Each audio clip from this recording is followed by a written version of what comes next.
President Academic and Research at Nipissing University, Mo El-Belstawi, Vice President Research and International Affairs at McMaster University, and David Chance, Vice President Academic and Research at Algoma University. I want to thank you all to being there. Harley, Mo, David et moi avons travaillé avec nos homologues des autres universités de la province pour mettre en place cette série d'événements. I'm delighted that we were able to bring this discussion about life in the year 2030 to Sudbury. The community in this region really embraces its relationship with its universities. We are grateful for this relationship. In fact, through Research Matters, we are working to build the same kinds of connections all across the province. Le projet Research Matters, ou La recherche ça compte, cherche à présenter nos chercheurs au public. We encourage all members of the public not only to take an interest in the world-leading research happening here, but also to take pride in it. Ce soir, vous verrez quelques exemples qui vous démontreront qu'il y a de quoi être fier de la recherche que nos chercheurs accomplissent. Ontarians are rightfully proud of the major league athletes in this province has produced. We're claiming equal bragging rights for the actors, musicians, and other celebrities who were born here and who have made it big on the global stage. Ontario University researchers demonstrate just the same level of talent, passion, and dedication, and we truly think that they deserve to be recognized for the superstars they are. Les chercheurs de l'Ontario sont tout aussi talentueux et démontrent autant de passion et de détermination que nos athlètes et nos vedettes. They produce ideas and knowledge that will affect the course of events for this province, this country, and the world, and for generations to come. Comme vous le verrez tout à l'heure, leur recherche a un impact réel sur notre vie de tous les jours, aujourd'hui ou demain. Tonight, we will get a sample of some of the great ideas emerging from many Ontario University's campus. I hope you will find them both useful and thought-provoking. Je m'attends à ce que vous soyez surpris et intrigués par les idées qui vous seront présentées ce soir. We want you to hear some of the latest research happening in Ontario. We also want you to have the chance to ask questions and to contribute your opinions and ideas. I encourage you to participate in the conversation this evening, and I also want you to invite you to stay connected to the Research Matters in the months and years to come. Cette soirée se veut interactive. Nous voulons entendre vos questions et nous espérons que vous nous ferez part de vos idées. Please visit the Research Matters website and take part in the conversations on Facebook and Twitter. Vous pouvez aller aussi sur le site web de Research Matters si vous le voulez en savoir plus. Nous sommes aussi présents sur Facebook, sur Twitter et nous avons un blog. You might even consider attending other Research Matters events coming in other cities. The schedule is available online. Comme nous l'avons mentionné plus tôt, cet événement est répété dans plusieurs villes. L'information est sur le site web.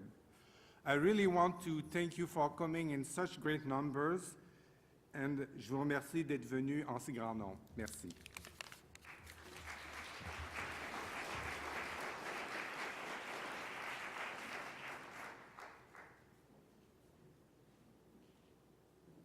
Friends and relatives on the telephone. When housing is affordable and communities are mixed. Imagine a day where we can treat bacterial infections. With a pill or a simple injection. When computers can help us forecast the weather. Or help us understand how the Earth moves beneath our feet. When language and mobility rights are guaranteed in Canada. Imagine a day when we can use our mobile devices to instantly send messages to one another. Or turn digital images into photographs. Imagine a day when we can manage incurable diseases like diabetes and HIV. Or Canadians can move objects remotely while orbiting space. Cars with no emission that can sense and stop accidents. Imagine a day when university research can change the world. Wait, we can, because it has. Ontario research is making life better. Communities stronger. And the world a smaller place. Investigating how agriculture responds to climate change. Improving flight safety and human travel. Exploring how music can help build communities. improving respiratory health, enhancing the environmental sustainability of the construction industry, Strengthening maternal health. reducing CO2 emissions, exploring renewable energy, and enhancing energy conservation. Ontario research is strengthening northern communities through rail. beating cancer by figuring out how to deliver drugs to specific cells. Ontario University Research is enhancing social justice. And strengthening civil liberties. It's conquering autism and figuring out how play can strengthen teaching and learning. it's even using blood-encased gel ballistics to help solve crimes. Yes, just like CSI. why does research matter? Because ideas have consequences. Literacy, Cancer, heart disease, Racism, Bullying, Antivirals, Green energy, Drug abuse, hunger, peace, solar power. that's why research matters. want to find out more? be imaginative. Join us.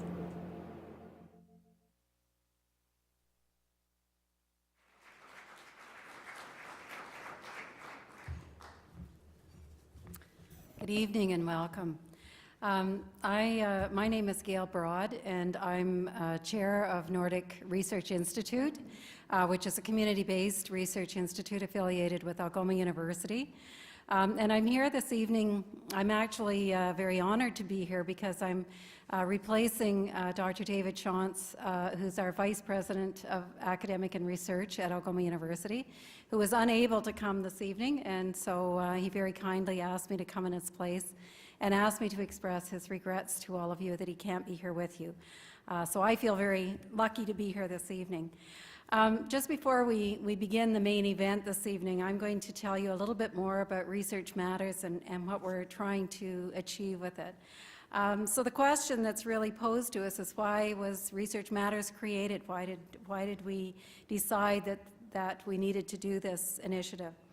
So probably many of you are aware that we live in a province where we have 21 publicly funded universities.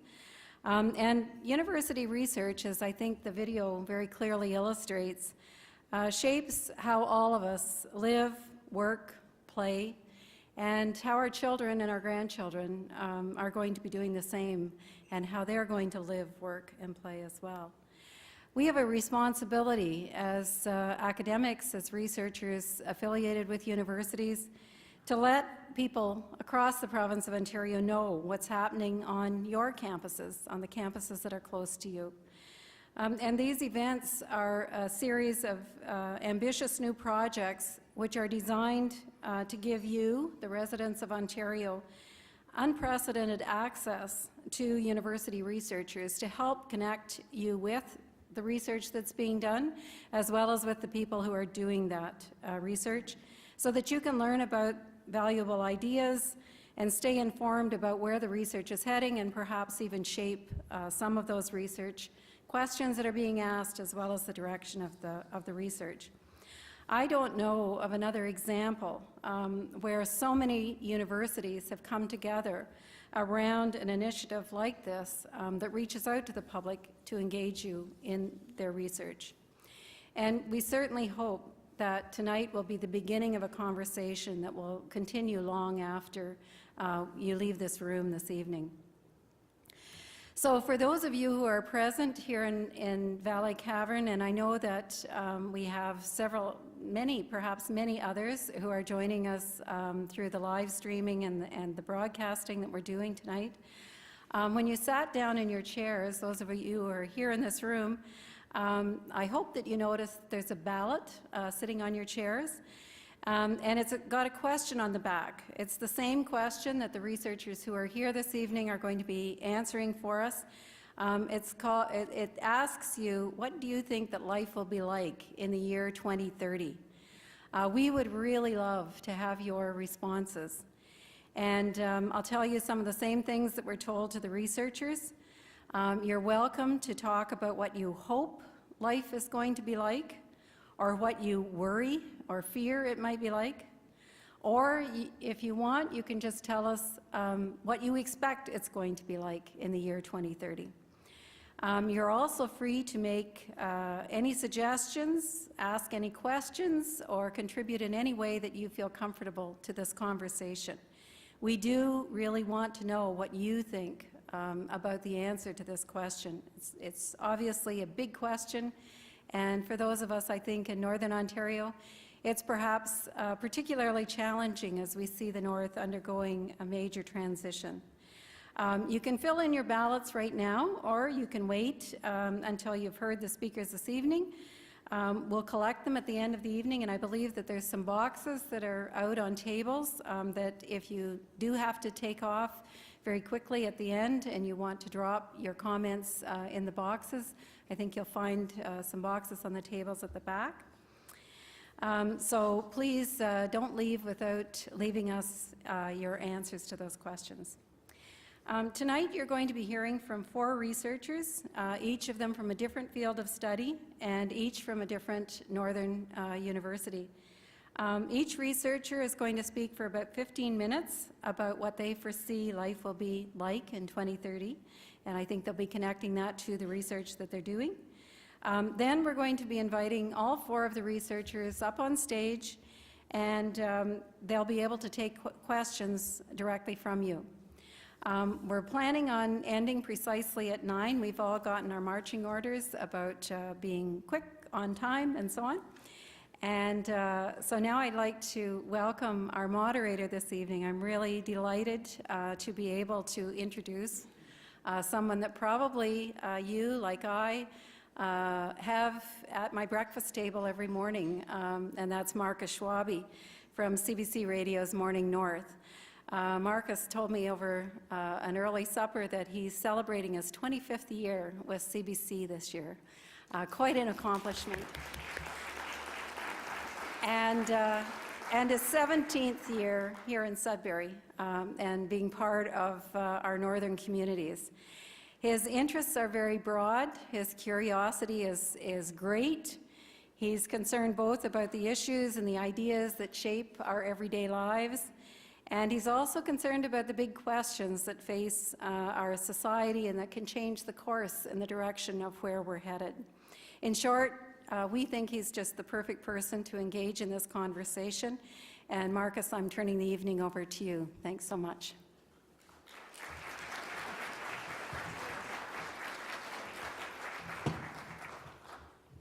Thank you so much, Gail. So, life in the year 2030. My hope is that there is radio in the year 2030. Mind you, they said when that television, nasty, dark side came around that there would be no radio, and we've lasted this long. So I think there's a role for radio. It plays a unique role, and you can talk to me about that afterwards. Research, of course, is very important to me. And as a journalist, having the information before we go on the air and putting a story on the radio. But that's in the short-term research. What we're going to hear tonight is the long-term research and looking to the future of the year 2030, which is important because, of course, we all want to live to 2030, and we want to prepare to be around in 2030. And if you're in a business, if you're a tech company or a mining company, you want to know or have a good idea of what's going to be happening so you can make decisions. If you're a government as well, you've got to make policy decisions that will affect people's lives. Will we all have pensions, government pensions, when the year 2030 comes around? So thinking about the future is important, and university research plays a huge role in that, public policy, in industry, and in our own lives. So researchers answer questions. Tonight they're looking to the future. And I think what we're going to hopefully get out of this tonight is a sense of what that future may be like and how we can prepare for it and help us live better lives as a community. Our first speaker this evening is Graydon Raymer, Associate Professor in the Bachelor Physical Health and Education program at Nipissing University in North Bay. He's going to talk about technology and the role it may play in healthcare in 2030. Please make him feel welcome all the way from North Bay.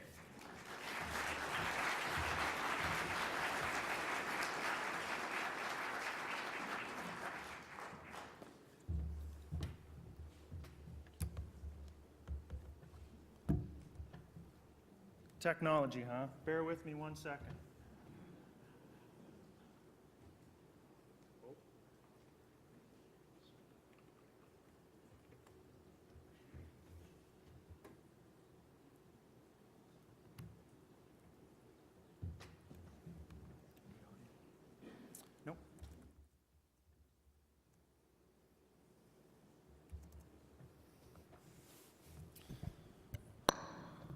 right, everyone turn their cell phone off, I hope. I have a special exception. I'm allowed to have mine on. So we should see something here in a minute. There we go. The year 2030,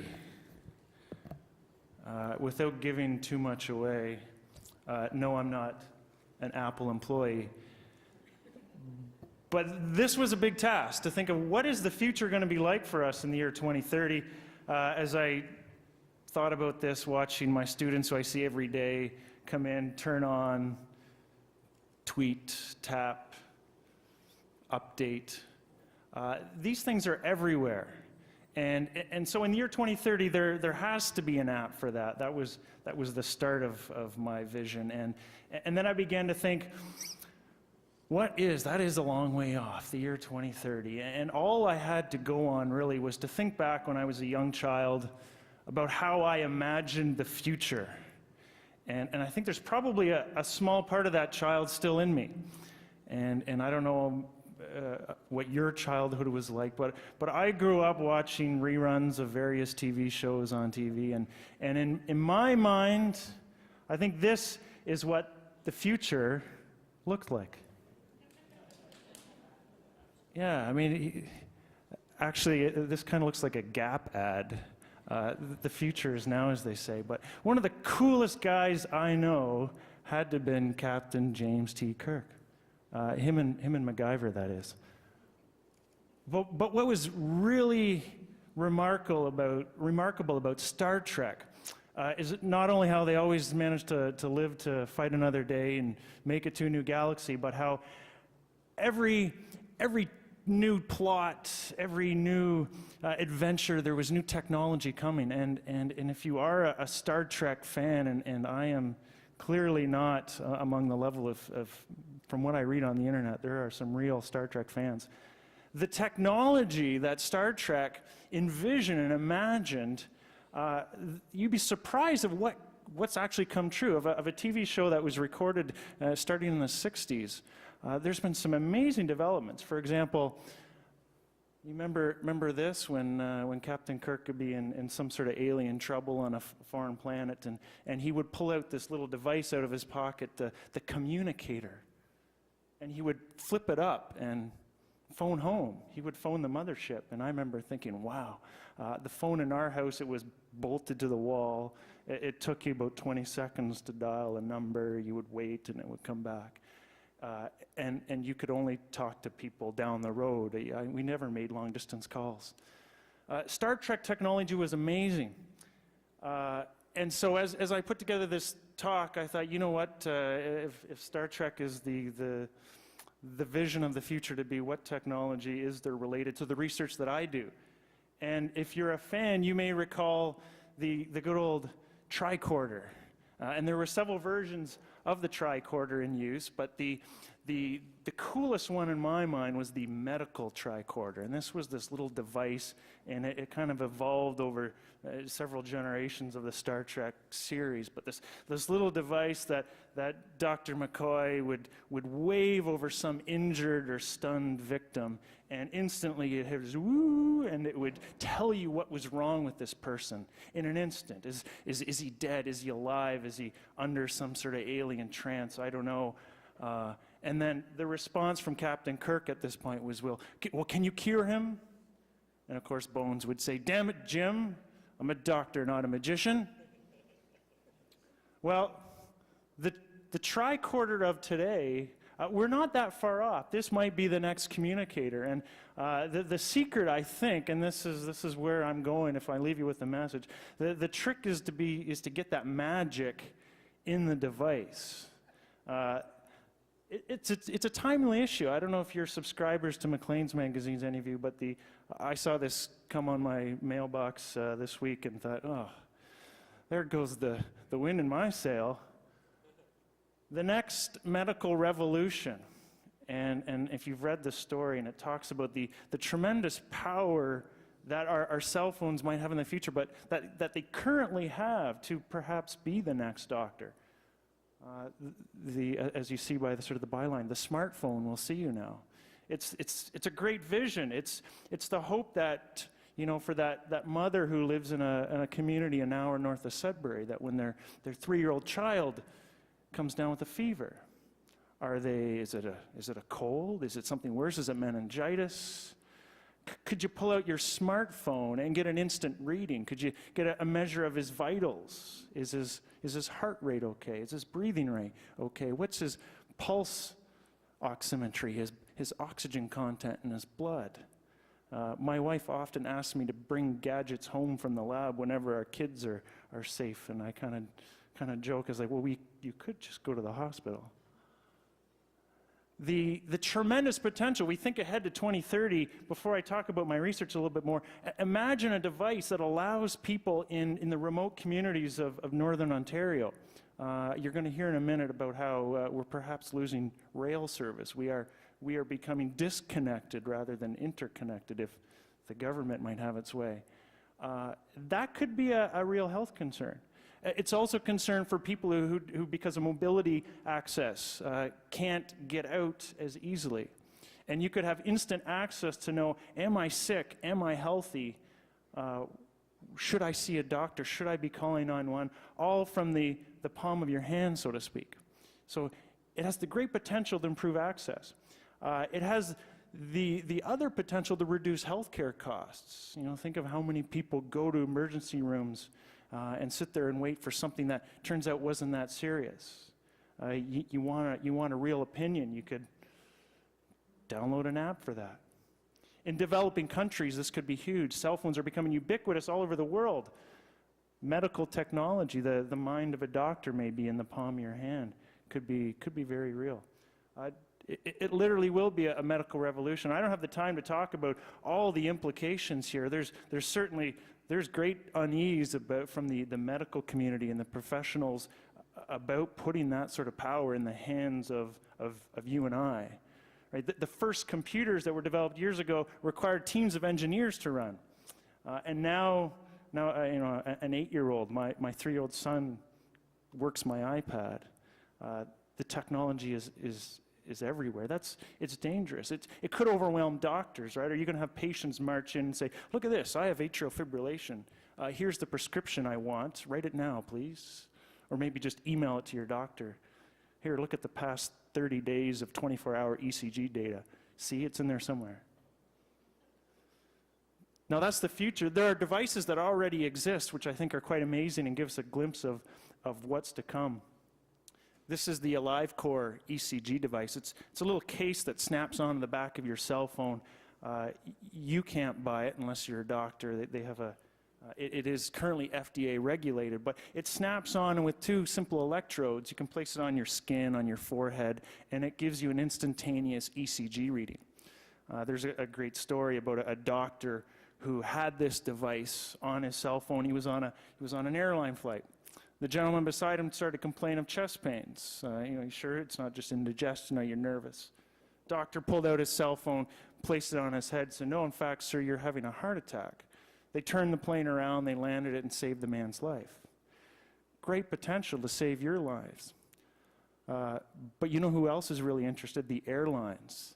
When we think of the cost to turn one airline around for a patient who's not actually having a heart attack. These things are measured in tens or hundreds of thousands of dollars. The technology to have a mind of a doctor in a device that could be in the hands of a flight attendant is really incredible. Another app, this one you can download. You don't need to be a physician. I think it costs about $1.99. The Skin Vision, actually, no, sorry, this one's free. The Skin Vision Melanoma app. Take a little photo of that mole or that funny freckle on the back of your neck, and it will not only do some fancy image analysis, but it'll give you a guesstimate if it's skin cancer. You can log it in the bank and compare it over days or weeks or months. Is it growing? Is it shrinking? Some apps, you can even, you pay $50 and they'll send it to a dermatologist. You'll get an answer back in 48 hours. Anyone here ever tried to book a dermatologist appointment in the north? It's not 48 hours. The incredible potential, though, I think, of these devices, it's not just the technology. I mean, there's there's thought and vision, but we're only touching the surface. This is the Philips Vital Signs app. All you do is look into your camera, and this thing will start to record your heart rate. It's measuring imperceptible changes in your skin color that the naked eye doesn't see, but the camera, through image processing and some fancy modeling, can measure your heart rate. There's apps soon to be out that might detect changes in your skin color that might reflect damage in kidney or liver function. Now, my research, to use a very appropriate metaphor for being in Sudbury and in this room, is this is just the first step. There's incredibly rich data we can mine.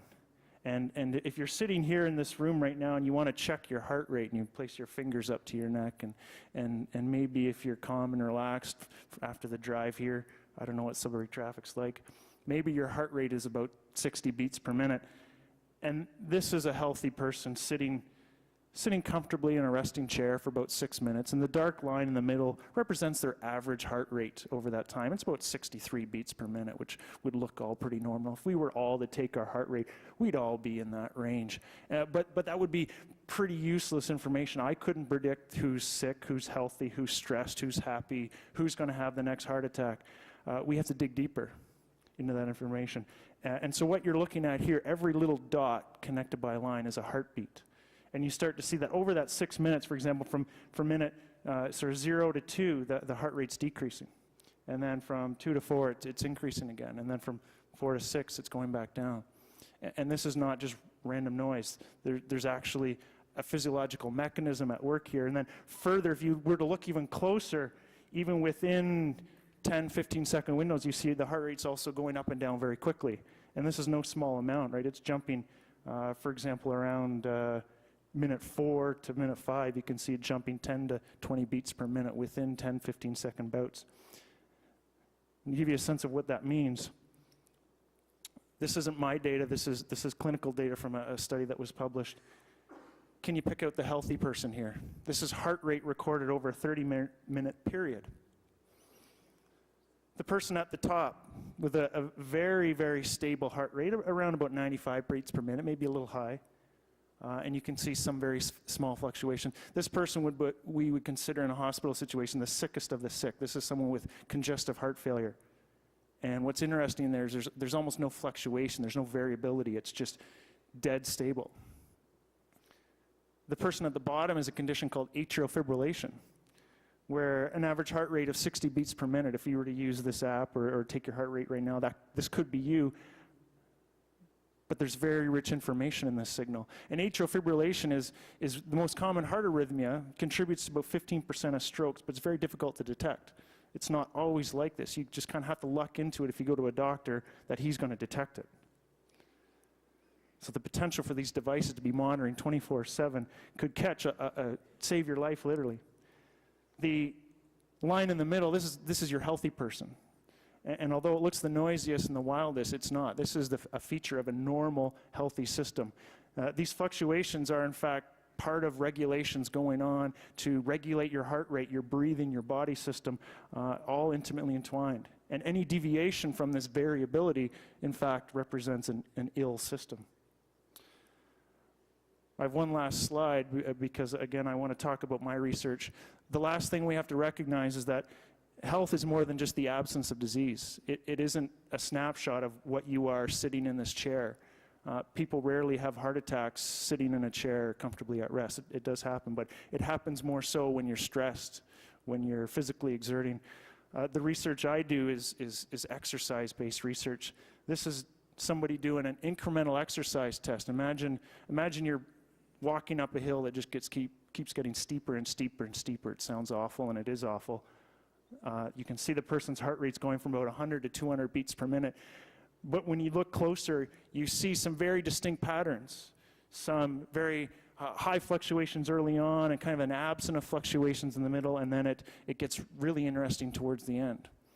And we can make predictions based on this, or we hope to be able to make predictions about what that means for people when they start to get up off that chair and go shovel snow in the wintertime, run around the house carrying groceries. The future, I think, for these devices, here's the device The Zephyr bioharness, this was the little thing they dropped down the hole to those Chilean miners.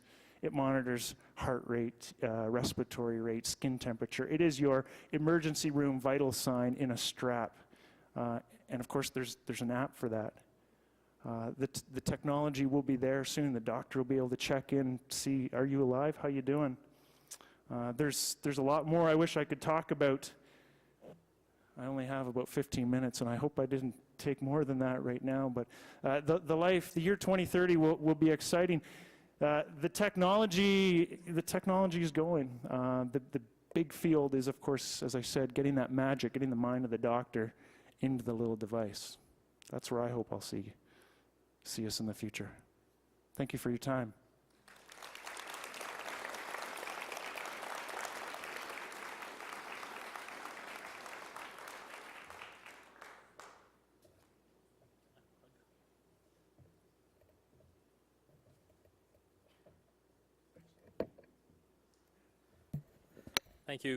Thank you, Graydon. And we're going to move on to our next speaker, James Dunn, an associate professor at the Department of Health, Aging, and Society at McMaster University in Hamilton.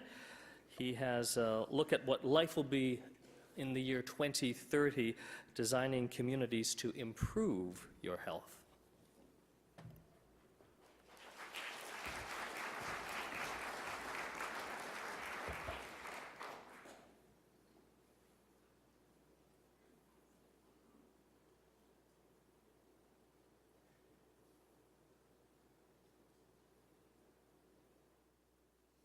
Good evening. Thank you very much for having me. It's first time Hamilton, I think, has been considered part of the North, which is, I think, an honor for us. So today I'm going to talk a little bit about how the global and local will affect your health more in 2030. The thing about making predictions into the future is that human history is full of futuristic kinds of predictions. And, much like Star Trek, they tend to be grandiose kinds of things. And it's really quite amazing that so many of those things came true in Star Trek. The interesting thing is that when we start to think about our environments, from the local to the global, many of those grandiose predictions turned out to be really wrong and misguided and really actually quite harmful in a lot of ways. And so I want to take you through an example in a moment of just such an example that's now trying to be corrected. And in a way, actually, it's being corrected by being less futuristic and being more traditional in some ways. So this comes from the premise, though, that health is affected by conditions of everyday life. We now know that essentially stress conditions in everyday life, our social relationships, the environments that we live in, from our social environments, our physical environments, our housing, our neighborhoods, communities, our employment and working conditions, are all things that affect us, our health. And essentially, it's sort of the stressful conditions of very everyday life accumulate over life, and they have people essentially dying and getting sick at different ages, depending on those kinds of conditions.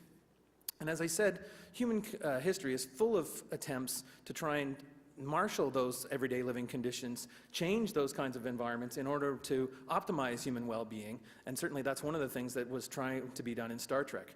And the fact of the matter is that from both the local to the global, at different points in human history, there has been these attempts to try and create more optimal environments. So on the one hand, the kinds of things that we now take for granted, like Skype conversations over the internet, where you can actually look somebody in the face and have a conversation with them across the globe, is something that we had imagined as being really quite beneficial to human beings, and I think that it's largely turned out to be. But we couldn't have imagined that a long time ago. So it's from a global to the local. And at the local level, the other thing is that there's always been an interest in trying to create more utopian communities. And almost every vision of a utopian community, of a utopian society, had an environmental design component to it. It had, the built form should look like this, the streets should look like this, there should be parkways, there should be an order to the way that we have our environments look. And in some cases those have been really successful, and in other cases they haven't. So when we think about globalization and the relationship to health, there are lots of different ways that globalization affects health, and some of it is also created by technology and futuristic kinds of things. So the connectedness of the world by airline travel, for example, is something that we know is potentially a huge threat to health. The SARS case a few years ago is a good example of that. A colleague of mine that I work with in Toronto, he actually maps global airline networks in order to try and monitor potential threats that could come from another corner of the globe and land at an airport near you, even in a place like Sudbury. I mean, because the connectedness between your one connection from Toronto, say, to Beijing, to London, which are global networks at a really worldwide sense.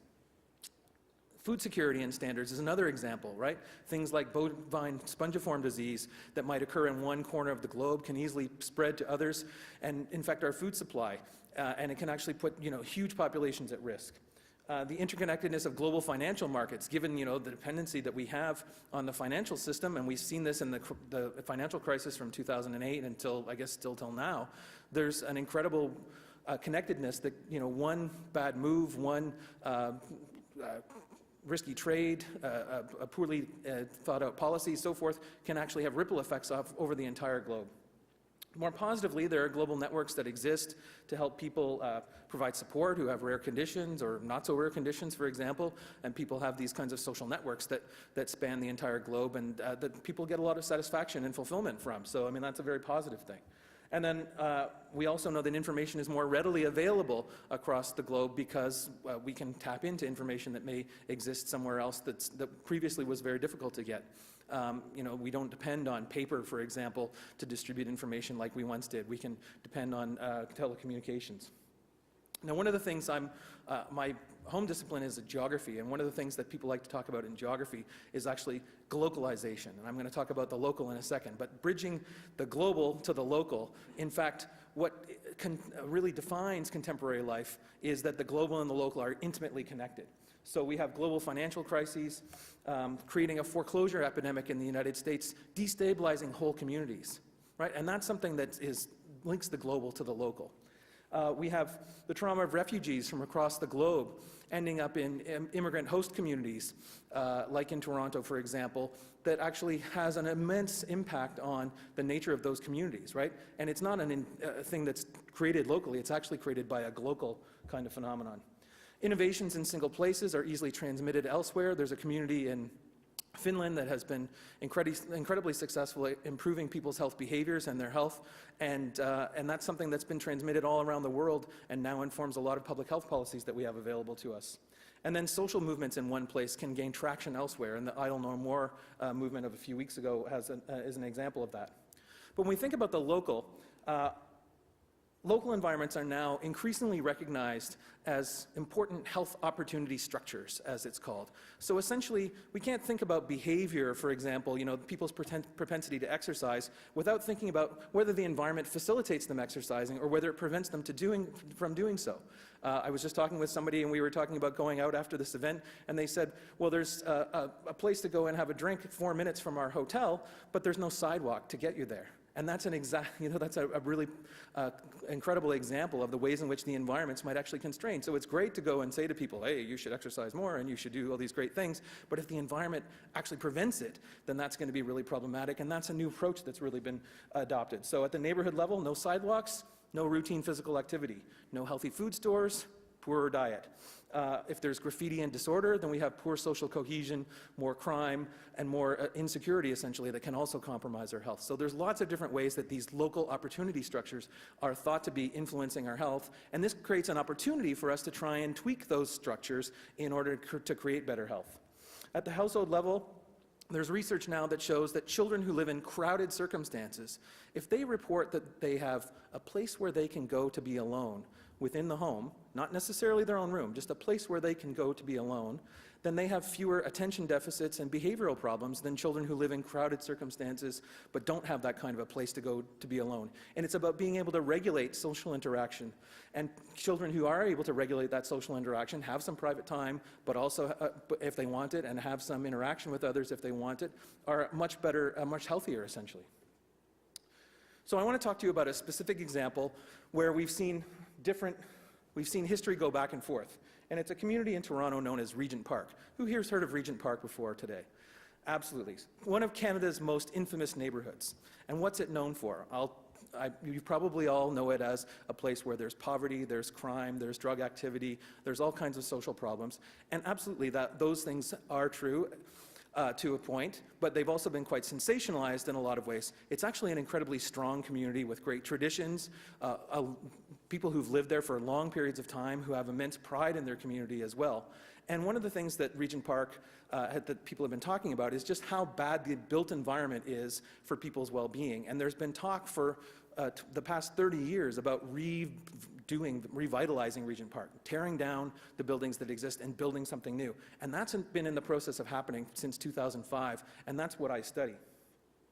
Regent Park is the home to about 2,100 households and about 7,500 people. The redevelopment that's going to take place is going to grow this from 418 households to about 800 households in the first phase. It's a 69-acre site about 12 blocks from Bay Street in downtown Toronto. It's a prime piece of land. It's one of Canada's oldest and largest public housing developments, and as I said, one of Canada's most infamous neighborhoods. And it was built in the 1940s and early 50s on what are called Garden City design principles. It was imagined to be a utopian community. If we build this built environment, it will actually shape people's lives in ways that make it more healthful for them, that make them more beneficial and so forth. It's a $1 billion demolition and reconstruction that's going to occur over a 10 to 12 year period, depending on when you start that 10 to 12 years. It's kind of like the bathroom renovation that's gone wild because it's taking forever to complete because it's a lot of complications to it. But the two major things about it I want to say is that it's about mixing incomes, different families of different incomes, and it's going to use these new principles of urban design. Now, the old Regent Park, the 1940s and 50s Garden City movement replaced, was actually a slum community in the 1930s. So it was a slum clearance project initially, and they thought they were building a healthful, more vibrant kind of built environment for the community to exist. And in fact, it doesn't look that bad on the surface of it. That's Regent Park as we have known it for better part of half a century. But this is the transformation. This is the beginning of the transformation, the demolition that you see here. And now, this is phase one of Regent Park. This is the first part of the redevelopment, and it looks like current standards. But it's not futuristic in any way. Maybe the building materials are a little futuristic. In fact, it's kind of a back to the future movement. If I show you a map, and this is what it looks like at street level. If I show you a map of it, the one thing that they did at the time of the first Regent Park redevelopment is they actually cut off all the through streets. So there was only one through street, and it's an east-west through street, Dundas Street, right through the middle of it. And otherwise, it was really closed off. There were lots of different buildings, and they actually had street addresses, but no street. And the residents like to joke that it's actually the worst place on the earth to get a pizza delivered, because in fact, you had a street address, but there was you couldn't actually drive up to the building. And so pizza delivery people were wandering around there getting lost for the last half century, and it was creating all kinds of problems. But that wasn't the only reason, obviously, to do it.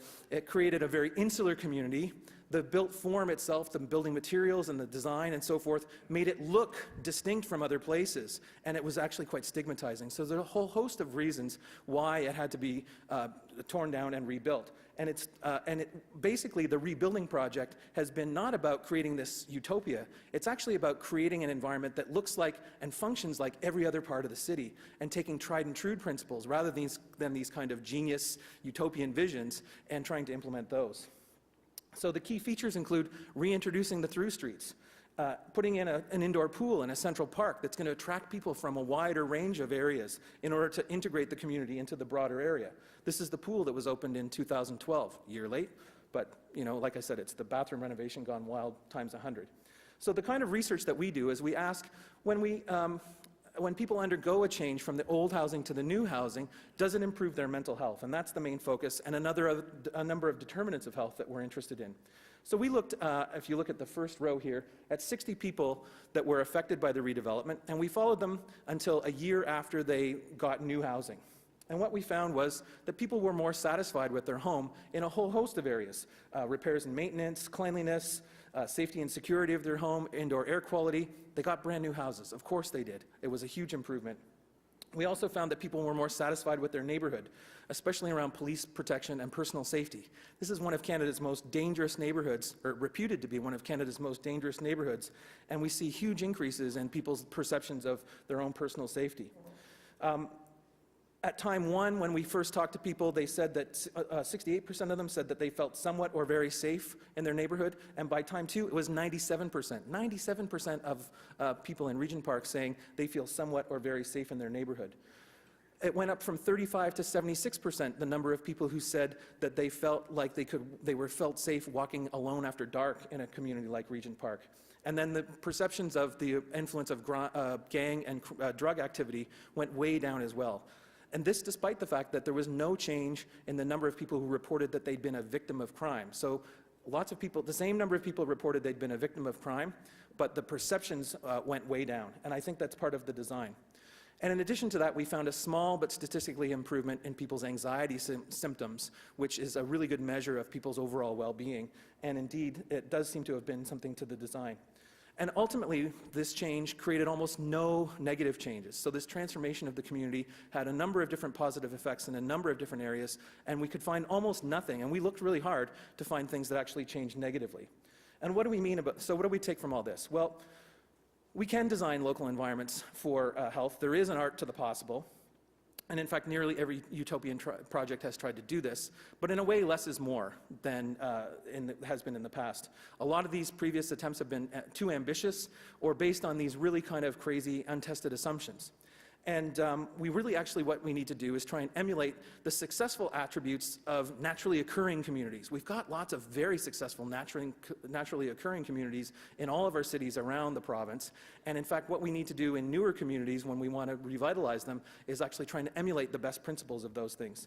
So we can use design to shape outcomes, but we need to better understand the limits of design because there's only so much we can do in order to shape human behavior and human well-being. There's a lot we can do and there's a lot we can't, and understanding those limits is actually pretty important. Thank you very much for your attention.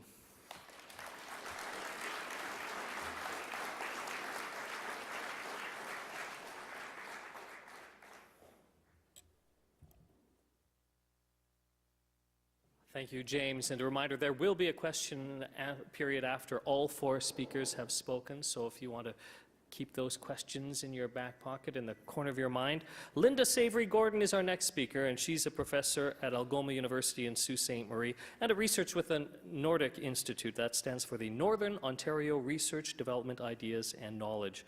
And Linda has a passion for trains, and she dreams of a more efficient transportation network for the year 2030.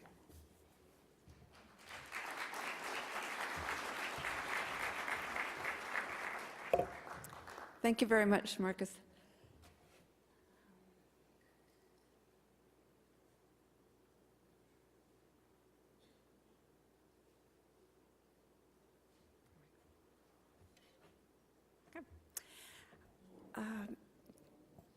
When asked this question, I think it's really appropriate in terms of even today. Marcus asked me when we arrived, did you come by train today? And of course, we can't because we don't have a train from Sault Ste. Marie to Sudbury. So in the year 2030, I'm very optimistic that we will be able to do that. And it'll be great for researchers from our northern universities to be able to connect that way. We've often tried to develop networks of researchers from Lakehead and Sudbury and Nipissing and Algoma, and one of the biggest deterrents to that is the cost of transportation, particularly in the winter when we are reluctant to take to the highways and risk being in accidents and so on. Just last week, there was a meeting that I had to go to for my research in Blind River. We had to, no, 2 weeks ago rather, in that really big snowstorm, and we had to cancel it because of the storm. And so this will be something which, when we have trains that are going in those directions, we won't have to worry because the trains have plows in the front, and they don't even have to worry about, you know, having a special team of people who are going to clear off the highways.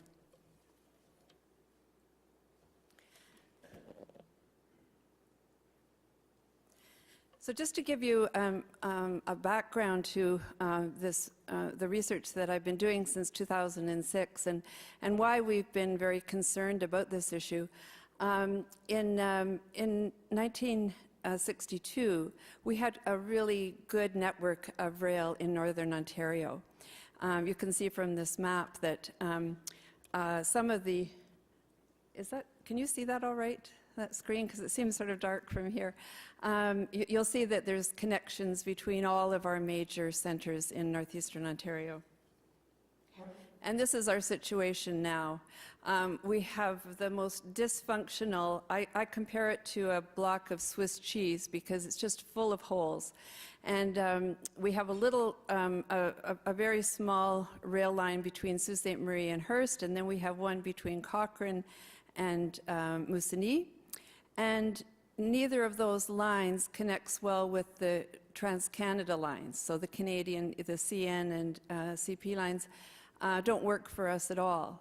So we really can't use rail in any serious way.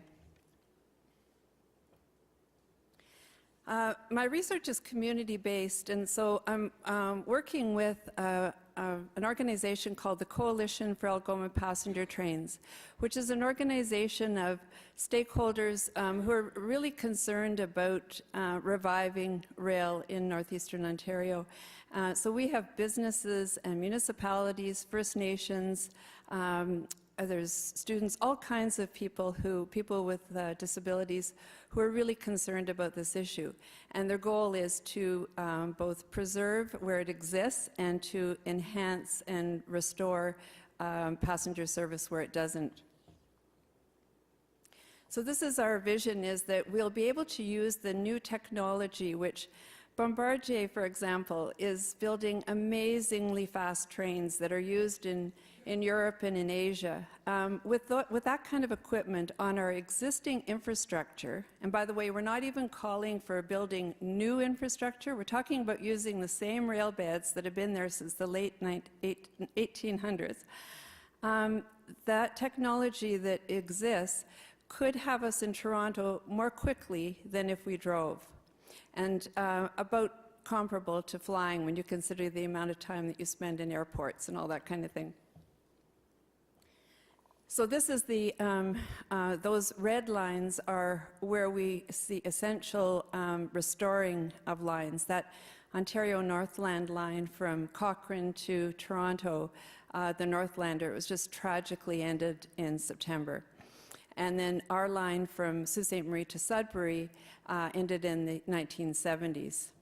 On both of those lines, they still exist and there's still freight that's moving on them. So again, we're not asking for a lot in terms of rebuilding. It's very important that there be a management of these lines that would make them very sustainable. And this is what I see for 2030, that we would have a council of people from the various municipalities and First Nations and businesses and so on, who would manage the line to make sure that it meets the needs of the communities instead of a few government appointees who aren't really interested in making it work. The reason that we are much more optimistic, when I first started doing the research in 2006, there wasn't nearly as much interest, and I think it's because now people are much more conscious of the fact that oil prices are definitely rising. Jeff Rubin, who's the former chief economist from the CIBC, he's written a book, The World as We Know It is about something, I've got the title a little wrong, I guess. The World as We Know It is about to become a lot smaller. And in that book, he's saying that if communities are not connected by rail when people start heading for the exit lane because they can't afford to drive long distances anymore, then those communities are going to turn into ghost towns. And this is why I'm very optimistic. It sounds paradoxical, but I'm optimistic that Northerners don't want to become ghost towns, and that we're smart people and we are resilient people, and so we're putting two and two together and realizing that if we can't drive these long distances anymore, we've got to have an alternative. We have to have very good rail service. And air will be something that will be used by the elite. This study, by the way, that I've referenced at the bottom, was just put out was about 2 weeks ago, and it's about the Ring of Fire. And it points out that even though a road, now this is talking about new railway construction and road construction, if a road were built, it would be a little bit less expensive than rail, but in terms of the actual usage of it, the rail would be a lot less expensive. So this is a very current piece of information. These are the economic benefits that we see would come from having a restored and better rail service. We certainly would have the relief that would come from fuel costs, the reduction of highway maintenance costs. We're very aware of that this winter because we've had so many swings back and forth with the freeze and thaw and so on. The increased accessibility to tourism in Northern Ontario. The statistics all show that people will not travel to a destination in the summer that's further away than driving to it for 4 hours, and in the winter, 2 hours. So if we are trying to diversify our northern economies and using, which FEDNOR calls for as being an important thrust of our economic diversification, using tourism to our amazing destinations here, we're not going to get people up here if we don't have a rail service. Constantly people from other parts of the country, but particularly from Europe and Asia, they're shocked when they can't get to our pristine wilderness resorts by train. The outward migration of youth. There were some statistics that came out very recently about the projections of population. We keep hearing this about how it's expected in Northern Ontario that we're seeing constant declines.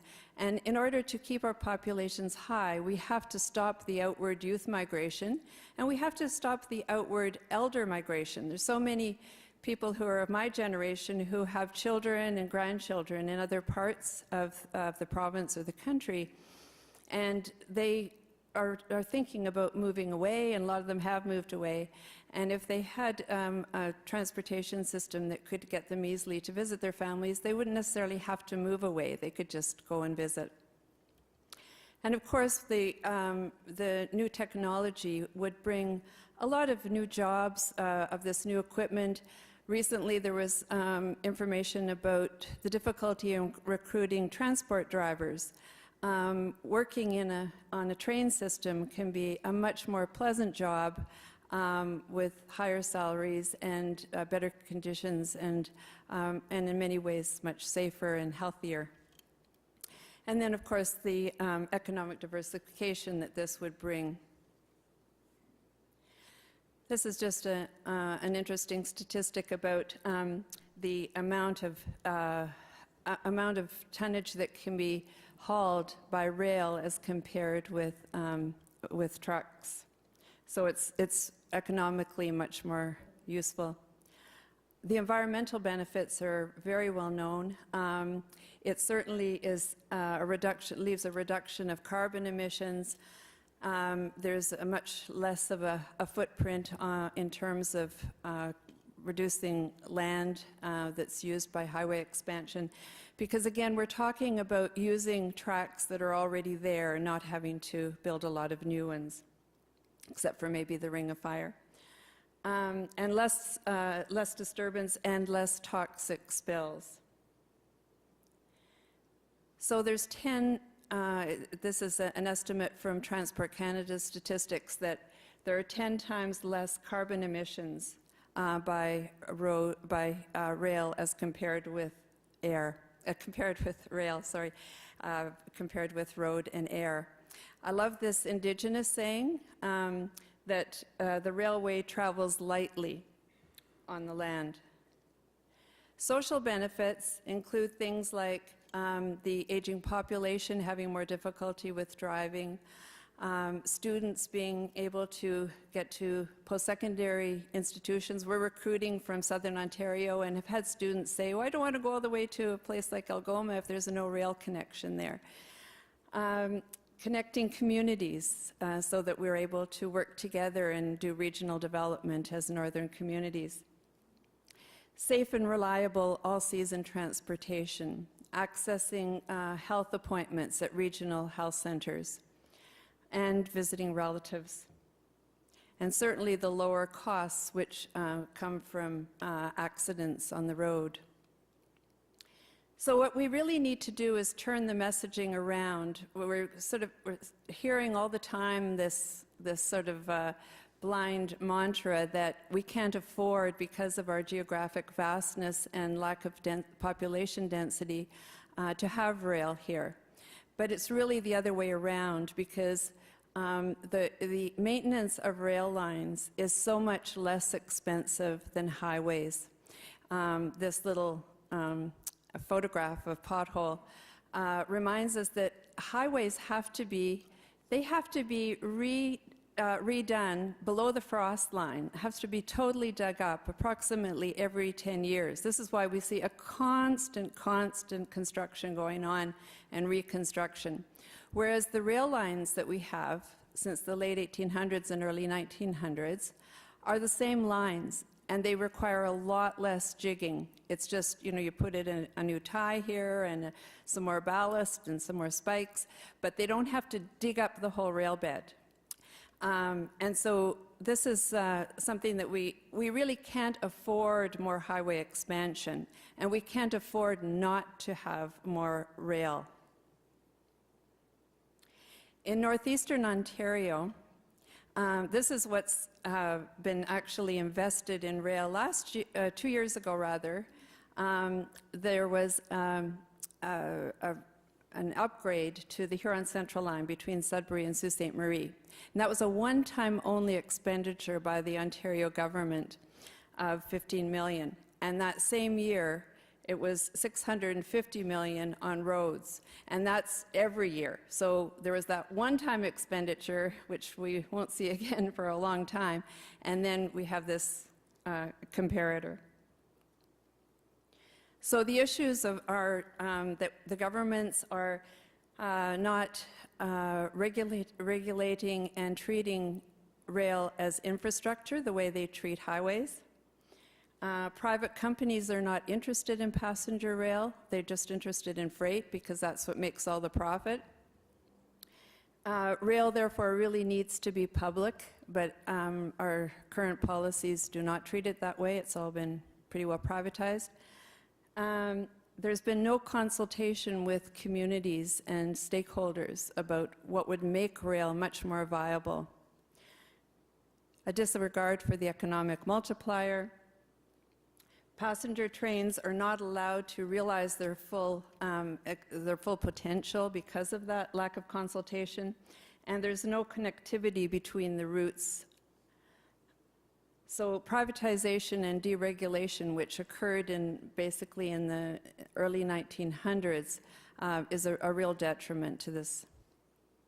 So these are the policy recommendations that the rail movements like the Coalition for Algoma passenger trains are calling for. Adequate financial government investment, public ownership of the rail infrastructure and service, and a governance model, as I mentioned earlier, that's going to meet the needs of communities.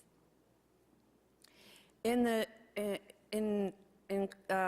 Northern Growth Plan, the very recent plan that was put out by the Ontario government, it's very interesting that there was a call for an improvement, if you'll see the line there in red, that we should enhance, or that the government should enhance connectivity among transportation modes, including rail, road, marine, and air. And yet, we no longer have any rail, and that was the first mode that was mentioned in the Northern Growth Plan. When they ended the Ontario Northlander, other than the line from Cochrane to Moosonee, which is covered by a federal subsidy for remote service lines, they basically have withdrawn from any rail, the Ontario government. And so working together with all of the different sectors, we're trying really hard. I've passed out to you a pamphlet about the Coalition for Algoma passenger trains, working with all sectors. And this, again, is why I'm very confident that we're going to be able to turn this around. There's a tremendous interest in all of these sectors. We're taking lots of actions to broaden the movement, doing things like having pilot projects to bring more people onto the few passenger services that still exist, such as the Group of 7 train event, and I've got them listed on the slide there. And each of these projects, these pilot projects, bring in new partners and increases the depth of our understanding of why people want trains and why they're motivated to fight for them. These are some of the other ways that we're trying to achieve the goal with petition writing, other forms of advocacy, and town hall meetings, and so on. These are just pictures of our Group of 7 Glen Gould train event that we run every year. This is one of the sites along the Algoma Central Railway by one of the Group of 7 artists, J.H. MacDonald. It's a very iconic Canadian painting, and it was painted right along that railway.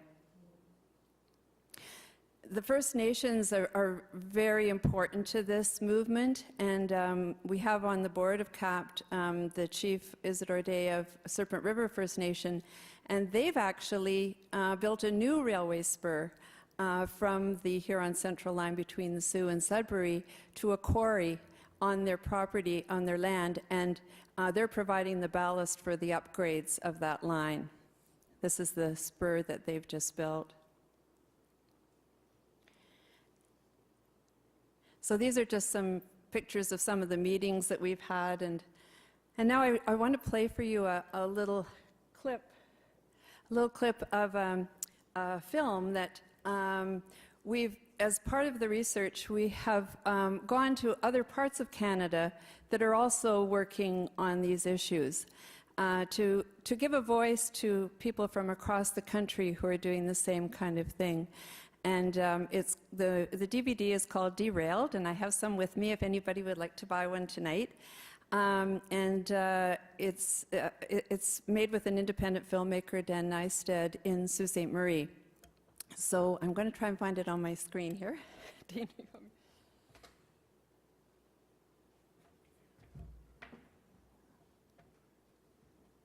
Dean is very, very helpful.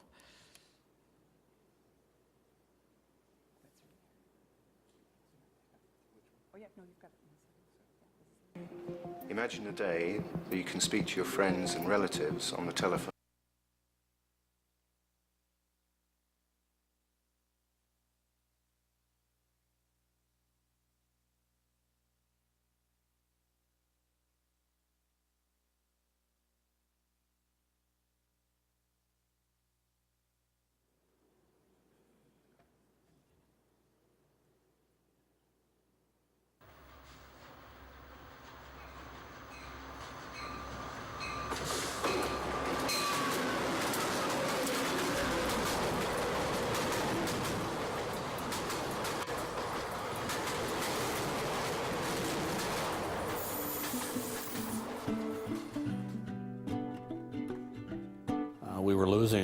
We potentially could lose our school, we were losing health care, rail line was pulling out, we were losing our elevator system.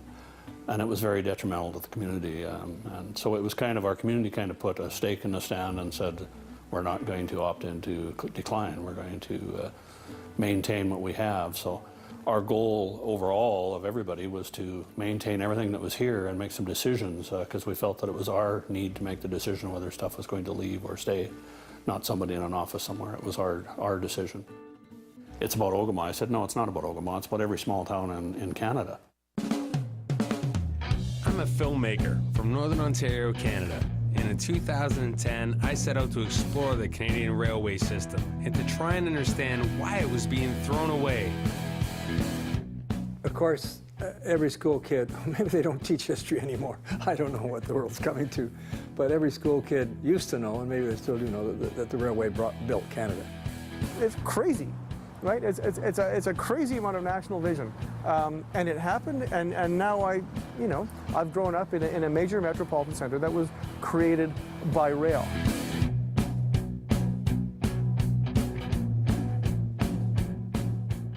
Yeah, the car culture and the truck culture, that's the MTO. Their job in life is building highways. Often our Ministry of Transportation is referred to as the Ministry of Highways.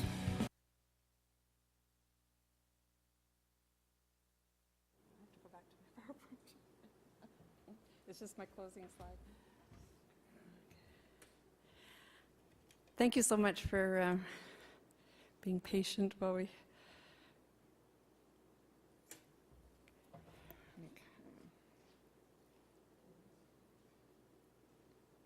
So I just want to thank you very much for listening, and to remind you that it's people like yourselves who make change happen. And it's always a pleasure to work with people who are from across northeastern Ontario who are concerned about this issue. And that's how we're going to influence policymakers. And I also want to particularly thank Research Matters, where are you all? Just to thank you very much for this opportunity to share our research with the Sudbury population and the ones listening.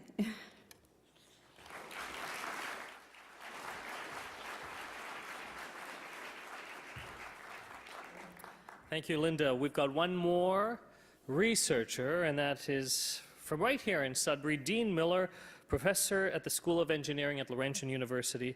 He's also research chair of energy and in mining at Morarco at Laurentian, the Mining Innovation, Rehabilitation and Applied Research Corporation.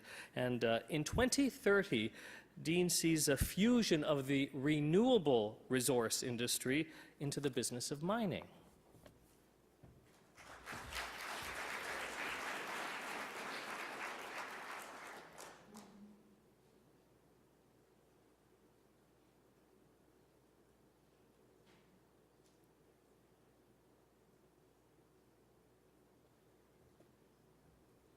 So here we all are on a Sudbury Thursday night.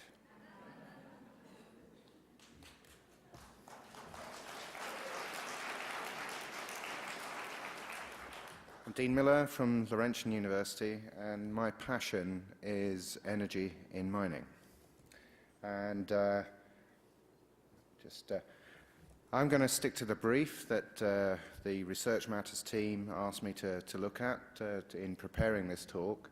And for me, as a mining researcher and an energy researcher, this was it. What will mining be like in 2030? So not so much what will life be like, but what will a mine look like? Now, some people think we're going to be mining asteroids and sucking the minerals out to make space stations and to support interstellar travel. Others are interested in mining what these are called black smokers, and about 3,000 meters at the bottom of the sea near Indonesia. And they spawn sulfide minerals which precipitate in the seabed. And other people think the vision of mining is tiny, at micron size, and as illustrated by this working steam engine, which is just a few microns in size, that's been etched out with a laser and advanced photographic techniques. I'm not going to talk about any of that. I'm going to talk about something that's a bit close to home, I guess, and I'm going to use this example here. This is a picture of Nickel Rim South, and wherever mining goes on, whether it's in space, deep water, very small places, it's going to consume a lot of energy. And just to give you an idea of how much energy, this one mine, which is located close to the airport, consumes the same amount of electricity as the main hospital here in Sudbury, Health Sciences North. Now, to get an idea of that, when you leave the auditorium this evening, have a look across the road and you'll see the building. There are two equations in my talk. I am an engineer. I love equations. That's the first equation. But one thing to bear in mind is that the deposit there was discovered in 2001. It started producing at its nameplate capacity 10 years later, in 2011, and in fact it's got a design life for 15 years. So I think about 2030, and it's only 17 years ahead.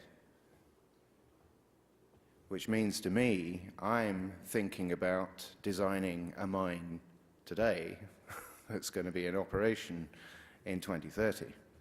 So the vision I've modified, if you like, modified the brief a bit, and I've said, well, my 2030 vision is going to be a mine which looks pretty much the same as it does at the moment, except it's going to consume 40% of the energy that it does today.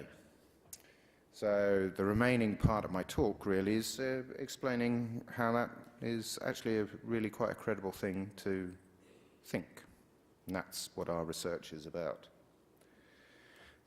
There are basically three things you need to know. You need to know how much energy, what type of energy, and how the energy is being used. I hope you're paying attention. There will be a test a bit later. This is a statement, this table covers all of those things, and the main thing I want to point out is the biggest one of these is 54,951 megawatt hours per year. That represents 33% of the total energy consumed for that particular use. And this is ventilation, pumping air into the subsurface to keep the climatic conditions for the workers in good shape. There are other forms of energy. There's electricity, natural gas, diesel, and also gasoline. So the first thing we're going to do is hit the amount of energy used for transportation. Linda, thank you very much for doing the warm-up on this. Moving away from diesel and moving towards the use of electricity. And that not only gets rid of the diesel particulates, which are now a known carcinogen, but it also will mean that because of reduced contaminants, we can turn down the ventilation system. The electric drivetrains, they're actually far more efficient than the diesel drivetrains anyway. So the decision facing the mining companies, though, with electric equipment is a bit like the decision you might face at the moment if you're entertaining buying a Chevy Volt. It's a new electric plug-in vehicle, $43,550 less the $8,000 the government will give you as a subsidy, compared with the petrol equivalent from Chevrolet, $22,000. Skip to the bottom line.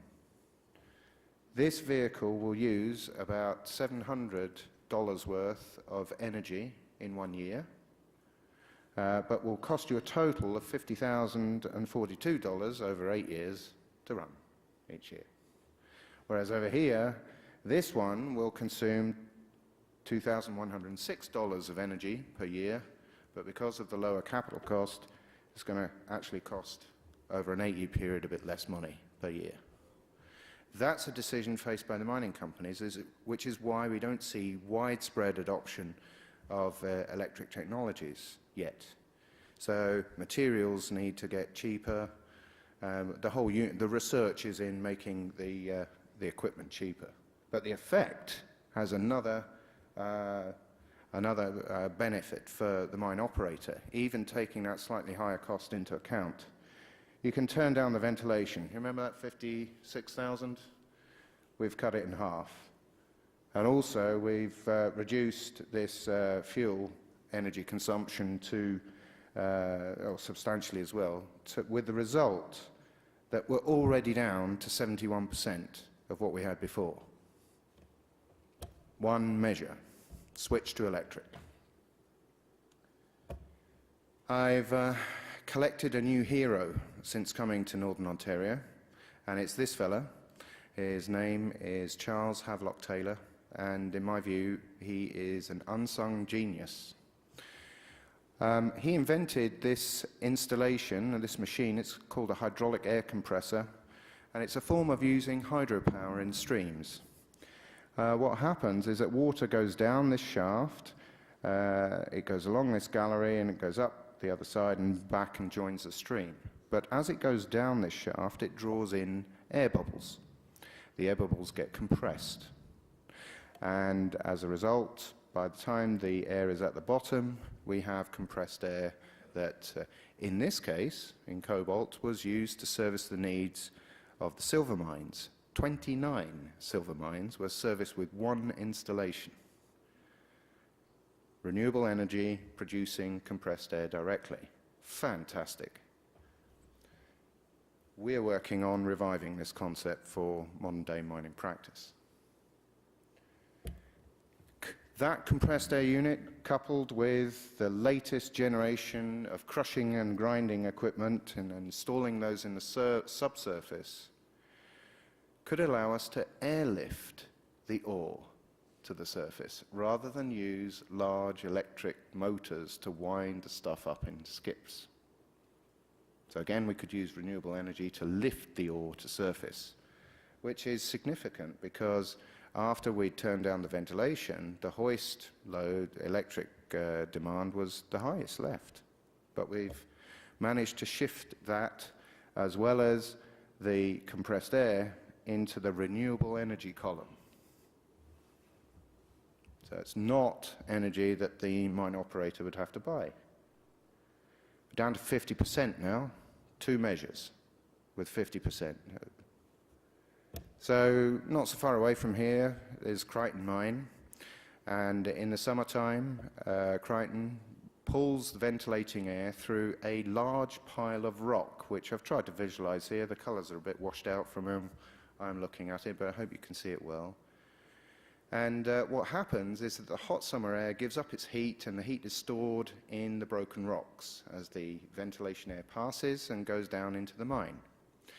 Along comes the winter with cold air, which actually needs to be warmed up. So what they do is continue to draw the air across the broken rock, and the heat that was stored there in the summer is used to warm up the air in the winter. Fantastic. So every mine in this area needs one of these, perhaps an engineered one, maybe not quite as big, but something like it. And that would allow you to get rid of the natural gas. So replace the natural gas, shove that over into the renewable energy column as well, and we'll call it an isotope. I'm sure you're getting the theme here. We're not quite down to 40% or less. To do that, the remaining energy used is all in the form of electricity. So one concept we're working on at Laurentian is what we call floating PV. This is using solar energy to generate electricity, nothing new in that. But what is new is to mount these solar panels on bodies of water and have them floating on bodies of water, with the big advantage is that the water keeps them cool while they generate the electricity, and they're more efficient. Also, the water supports them, so you don't need to pay for a supporting frame. There's certain sacrifices on yield because they're flat and they move, but economically they look very attractive. Here's a picture of our concept there, and you see they're flexible as well, so we can roll them in the winter when it's not actually worth having them out because there's not enough sunshine. Here's Kim Trapani, my student, with the wet end of that particular job. And what we anticipate is deploying these at large scale. This is a photograph of Victor Mine in the far north. And right at the top of the photograph, you can just make out, I hope, the pond where the water stills so that the dust contained within it settles out. And we can put a lid on that of photovoltaic materials. We anticipate about 3 megawatts, and that then would give us electricity to use to deal with running pumps and possibly battery-powered vehicles in the subsurface. So more stuff has moved over into the renewable energy column. Still haven't got to 40%, so I'm afraid, Marcus, I'm going to have to just tell you about one more thing. And this is today's technology, actually. This is a graphic showing kimberlite pipe where they mine diamonds at Diavik. And they've finished mining on surface now. They're moving underground. And as you move underground, you tend to use more electricity. So that increases your costs. So Diavik's solution has been to install some wind turbines. And they're actually there now. They operate at utility scale, 9.2 megawatts. Don't expect you to know what that is, but you know what $33 million is, and that was the investment. And it will allow them to save diesel equivalent of about $7 million per year. So do the math on that, and you pay back in 4 or 5 years. So this is happening now. And so now I think we've got to below 40%, and we've done that with a combination of a switch from diesel to electric for the underground equipment, reviving an old technology that's been forgotten and using it to produce compressed air, using the compressed air with modern crushers in a new way to haul the ore to surface, having an ice stope or a heat exchange facility like that at Crichton at every mine, not just Crichton, some other mines do have them. And then finally, we look at the renewable energy technologies. And the result is less than 40% of the energy consumed. Not sure you quite get the cost down to 40% of that, because some of the renewables are a bit pricier. But the carbon emissions would be slashed as well. So you can see, and thanks for queuing me up here, Marcus, that my second equation of the night is this one, which I think is pretty self-evident. And the last thing I'll do is just acknowledge the students that are working with me at Laurentian University in this adventure that we're going through, comprising of technological, economic, and ultimately research that leads into social policy development. Thanks very much.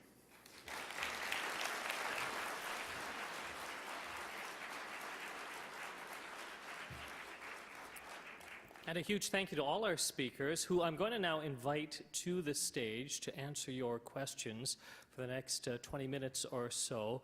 And as they do come up to the stage, and they are invited to do so now, Graydon Raymer, who was our first speaker, has a little follow-up. You'll remember he was talking about there's an app for that when it comes to your health care.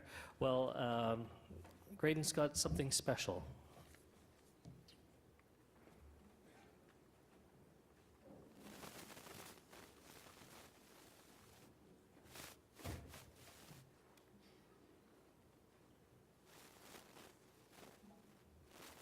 I think this is a good time to invite you guys. Maybe some of you want to stand up as well. And let me just see. Come on, technology.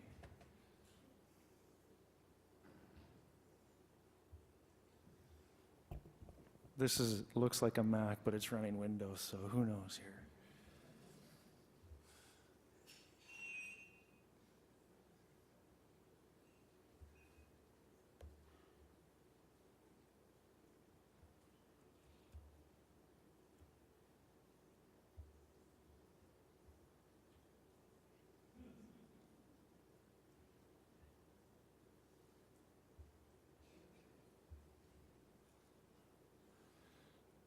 Are we on?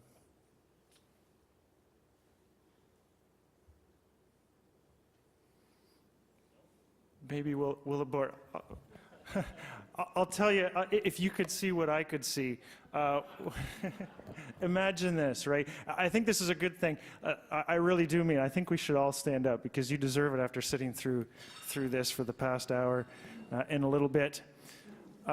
Right now, for the past hour since I began here, I've been wearing a device that's been essentially data logging my vital signs. And the first thing Apple's going to need to do is come up with a 2 million gigabyte hard drive if they're ever going to pull off this tricorder bit, because the data size on this thing is already at about 10 gigabytes of data. It's recording everything from me: heart rate, respiratory rate, skin temperature, activity levels, and that would be kind of cool to see. And I'm hoping to get a patch and a little cool graphic tomorrow that essentially the virtual lie detector test. You'll see I may be the picture of calm and relaxation right now, but I am anything but.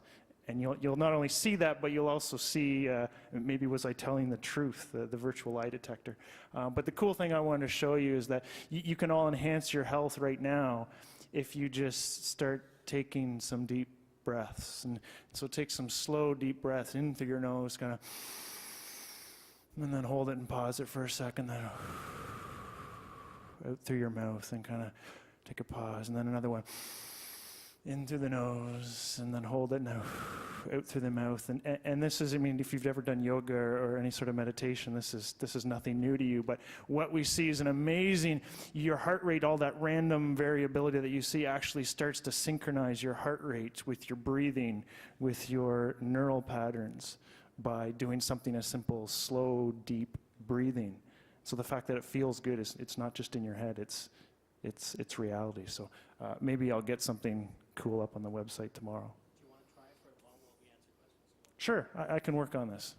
All right, you can have a seat now in the meantime. And if you want to line up to a microphone if you have a question. We're going to open up the floor to questions for any of our panelists or for all of our panelists. Graydon's going to work a little bit, and he'll just interrupt and tell us if he gets his app working and can show us some of that information. So don't be shy if you do have a question. I have one. Go ahead and go into the microphone, but I've got a quick question for sort of Dean and Linda, for both of you, because you were talking about the potential for great things and for change, and it's up to the industry in your case, and it's up to government in the other case, but how do you convince industry? How do you convince government to take that step? It all seems logical and it makes sense to us, but how is it just going to happen naturally, or what's your thoughts on that, Dean? I'm very interested in the technological side of all this, you know, the machines and the toys and so on, but there's an equal need for research in non-technical subjects. So this is, there's a need for research in psychology into the risks that decision makers have to take in adopting new technologies in traditional industries. There's need for pedagogical research because I believe that we need to broaden engineering curricula so that there is room for some of these new technologies to feature in the programs. And so the list goes on, but the key point I'm trying to make is, although I'm interested in the technological research, there's an equal volume of non-technological work that needs to be done. All right. And Linda? Well, the fact that we're doing our research as community-based and developing a movement, I think is already starting in that direction, Marcus, and we're constantly evaluating the kinds of things that we're doing with community partners to see whether that's working or not. So it's participatory action research, and the key really is that we have to build a movement, because I firmly believe that political leaders are followers.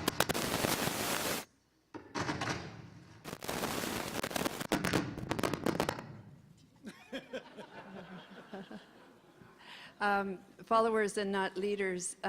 So they respond when a movement is developed. Then they're going to see that in order to get the votes, they're going to have to do what the people want. And so the key, our focus is working with people at the grassroots. Graydon, is it working? All right. I am alive, it appears. And that's good, because for a second there I didn't know what was going on. So what you're looking at, let me speed this up here.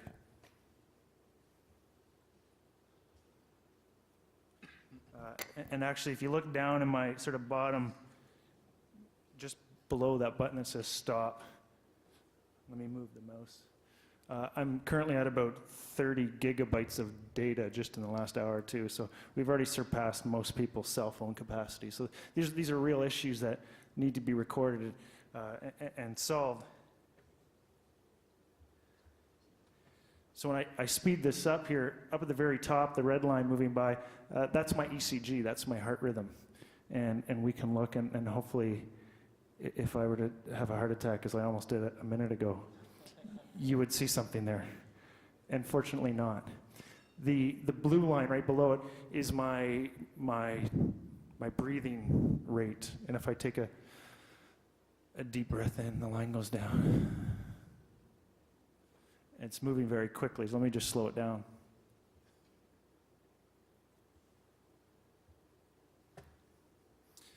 And then the green line below it, this is what I was showing you earlier. it kind of looks black, but the biggest panel there, that's every instant between a heartbeat is showing up there. And so let me just show you here. Again, this works best when you're calm and relaxed, but I'll try to do it for you. And you'll see a synchronization between the blue line above it, the breathing, and your heart rate. And this is some pretty cool stuff. So let me try.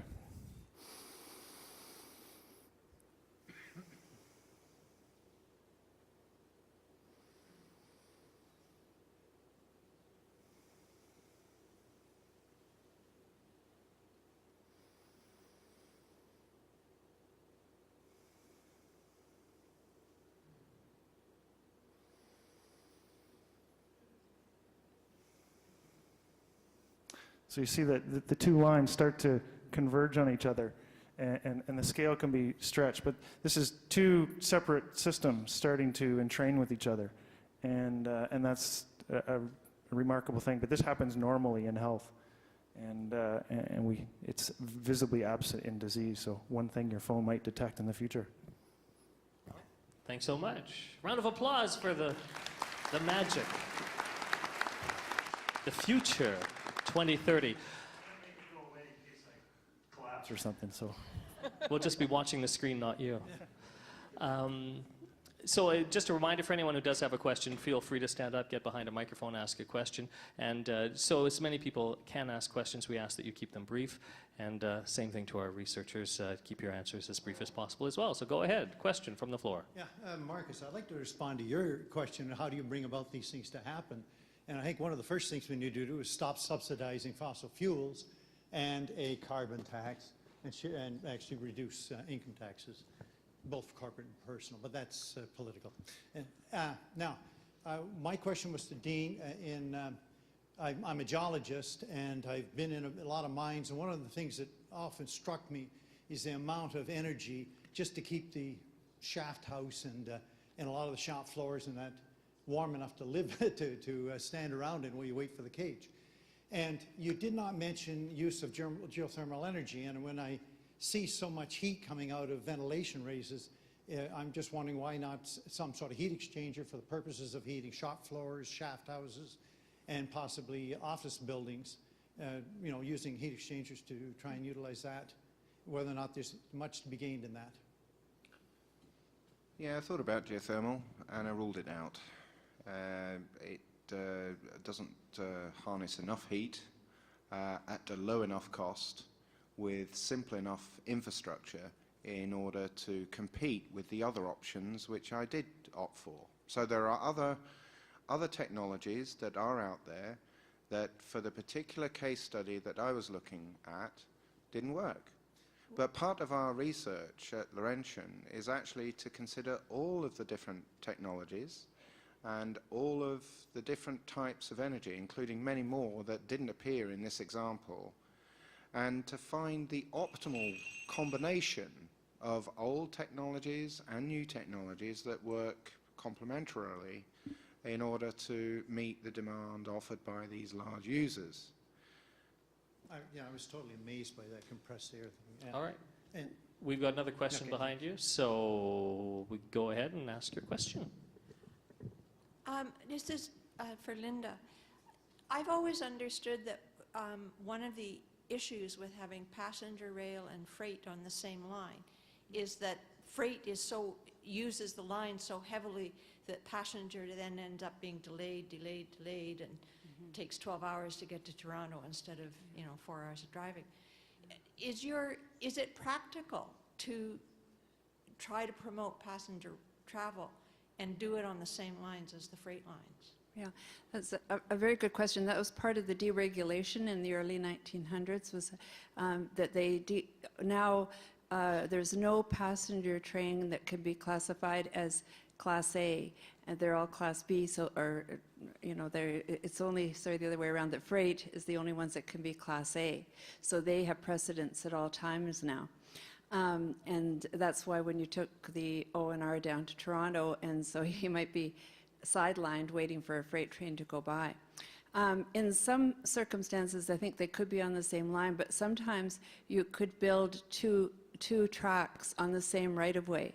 Because even though when I said we don't have to build whole new rail beds, there's enough room on some of the rail right-of-ways that you could have double tracking, and you could also have a lot more sidelines where they can just pull over more quickly and then have the others pass. So I think that if it's a matter of priorities, and also freight, like see right now we've monopolized our rail system. So CN and CP. CN is the biggest rail company in North America, totally private. The biggest single shareholder is Bill Gates.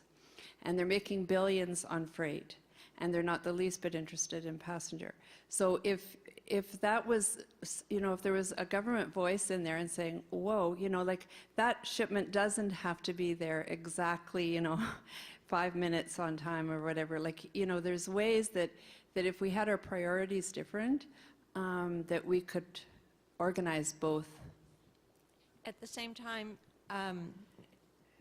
moving freight by rail is by far the most efficient way of doing it. So Yes. you wouldn't want to Jeopardize that. jeopardize that. Yeah, that's true. But there's a lot of room for doing both if it was properly organized. Thank you very much. Another question from the floor. Thank you, Marcus. I'll throw a question out to our guest from McMaster.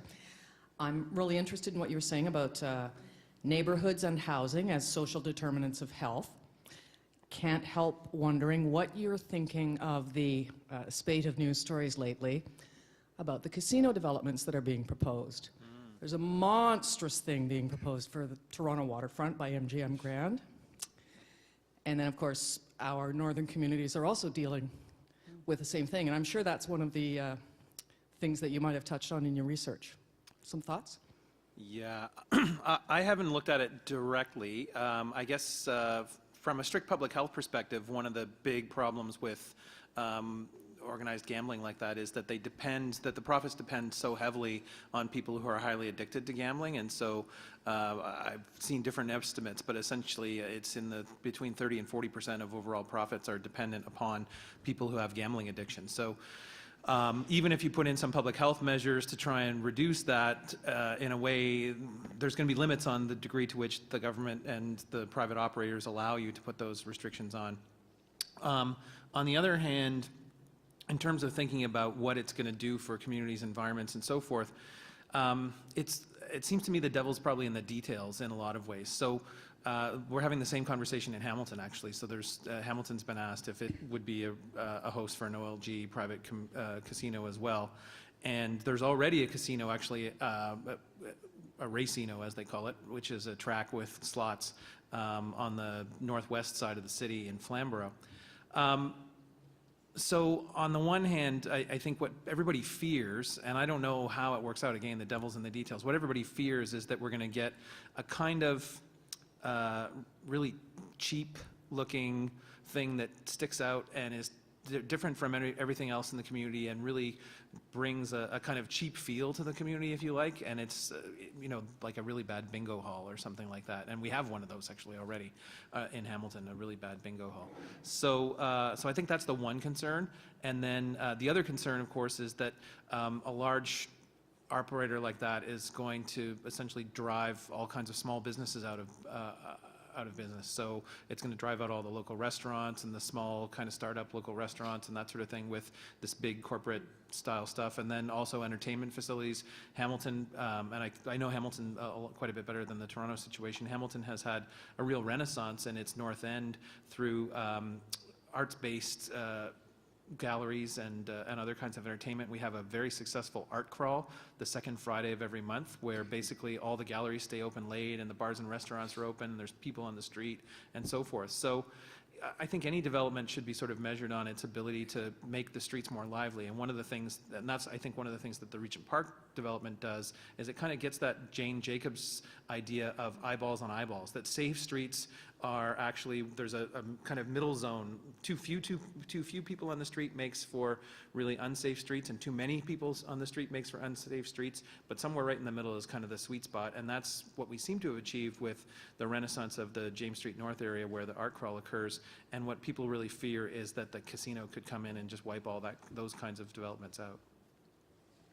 Any more questions? Go ahead. I know, get in line, get in line. I think that's the best thing to do. So go ahead, sir. Sure. All right. Since 2009, the government's made this push within all of the colleges to do applied research, to get involved with industry partners, organizations, associations throughout their respective areas. I guess it was part of a push to take advantage of the infrastructure that's in place at these colleges, the expertise that's there, the material that they have access to, and so forth.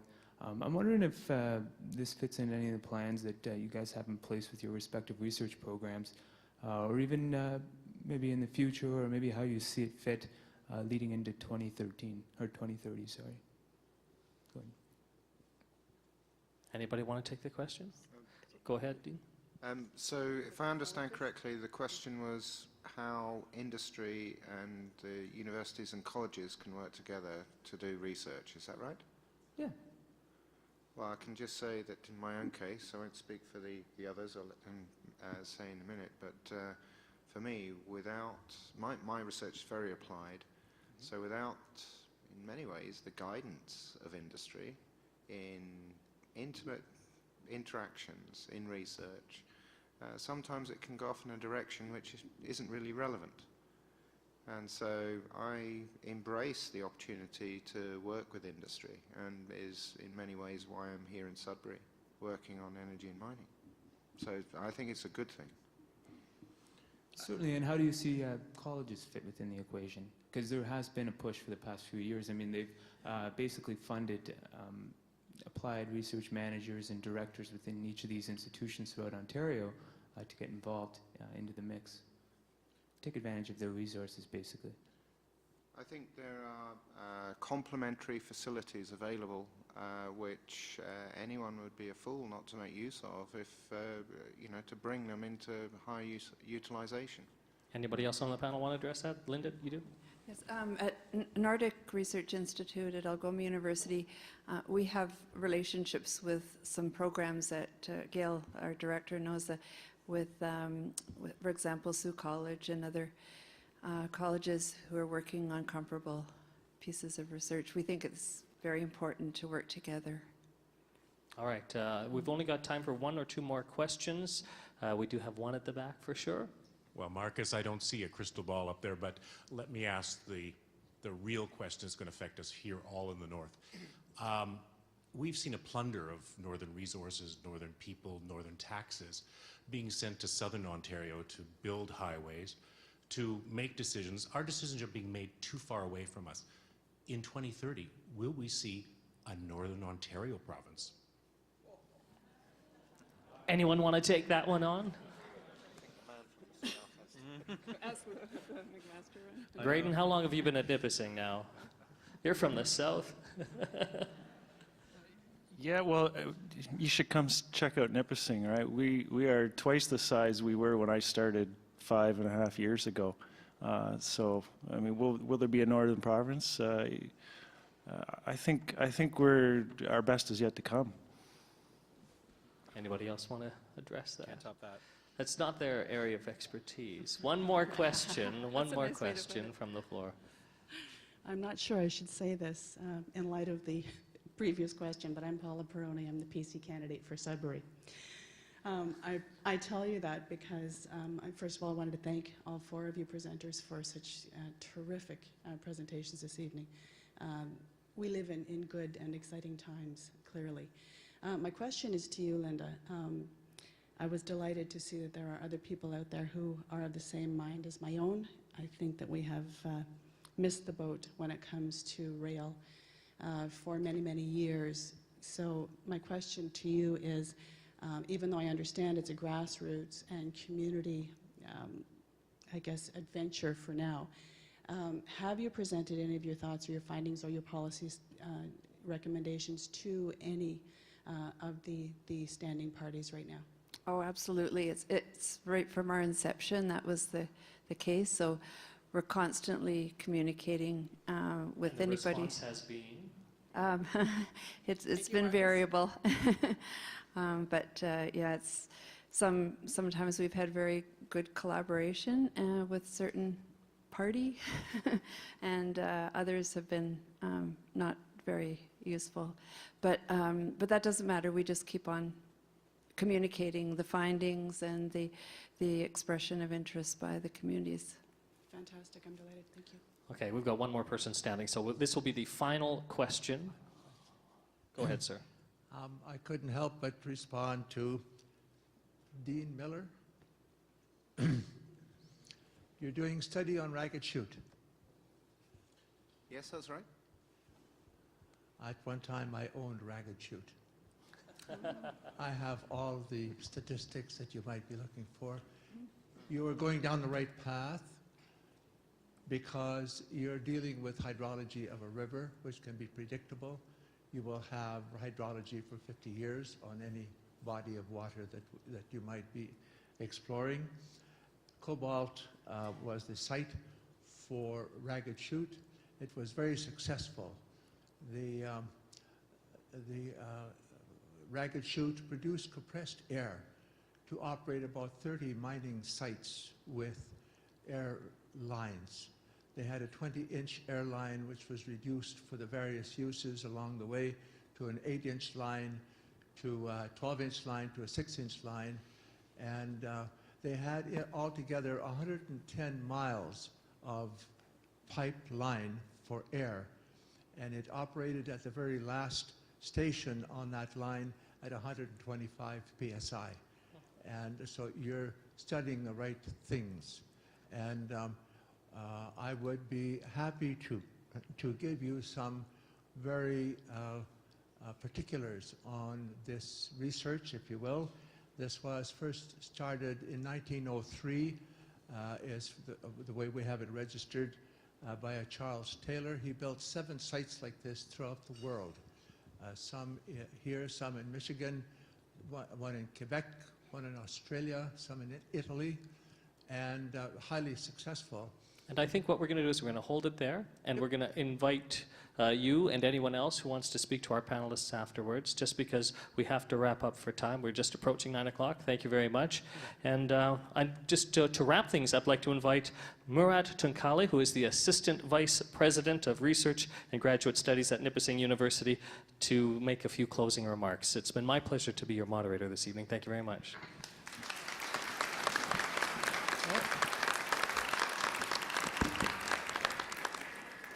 Wow, it was fascinating. That's, the discussion, the representations, and the questions tells us that research really matters. And tonight you just got a sample of the variety of research happening in this province, and I hope you enjoyed it. And what I would like to remind you that this is the start of the conversation that we are having. It's not the end. There will be more events like this coming up. The next one will be in Oshawa on April 3rd. Even if you can't get there, you can be online and watching what's happening. And you can visit the website to find out more what we are doing in this campaign. And before you leave, I would like to remind you that we've asked you to fill some ballots. Please do so. And on behalf of all Ontario universities, I would like to thank you all again for coming. I'd like to thank Marcus for the energy and your time. Also, I'd like to thank the Research Matters team putting this event together, and all the other staff members that helped with this. I don't remember the names, but there are too many of them behind us arranging everything. And I'd like to finally thank our researchers one more time for their fascinating glimpses into the future.